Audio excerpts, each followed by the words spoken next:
Ram ngay lai Jerusalem buổi đã chung gì na bia ram hi lungai riêng va re khi pha de anh thon na ram khi chun le san re ngong ngai lo rau pui na em về ramanu mangai lang nun ne man kata na buat say ram khi không quý mo mangai lung du kim na ram tu iklam pulo beram no me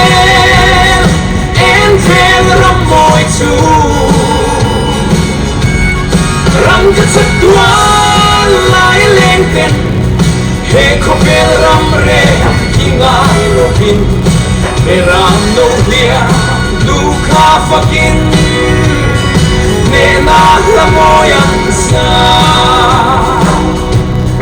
karum na thaler trong hianin ram lo la lang tu lam ka chira o ka khan hel ko pui moya ka chen ve hun tur chu ka dam lai ni te tla khun tin beram no dia duka fakin Dang lam pha nun khi changin nên la ka sa ang o ko pui mo mangai lung tu kim na ram tu itam pulo beram no mel en fel ram moi chu rang ka satwa lai leng ten he ko ram re kinai lo bin beram no bia du kha fakin ne na la moyang sa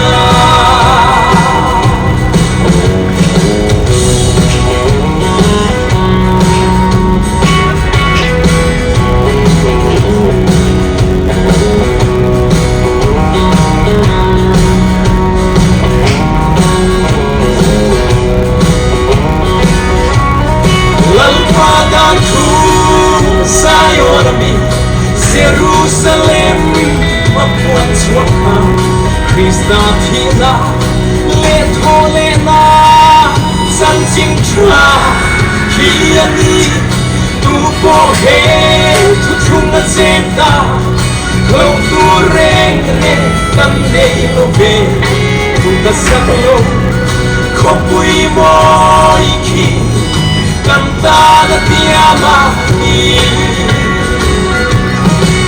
ko pui mo mangai lung tu kim na ram tu itam pulo beram no mel en fel ram moi chu ram ka satwa lai leng ten he ko fel ram re kingai lo bin beram do dia duka fakin nena la moyang sa o ko pui mo mangai lung tu kim na ram tu itam pulo beram no mel en fel ram moi chu ram ka satwa lai leng ten he ko ram re kingai lo bin beram no dia duka fakin nena la moyang sa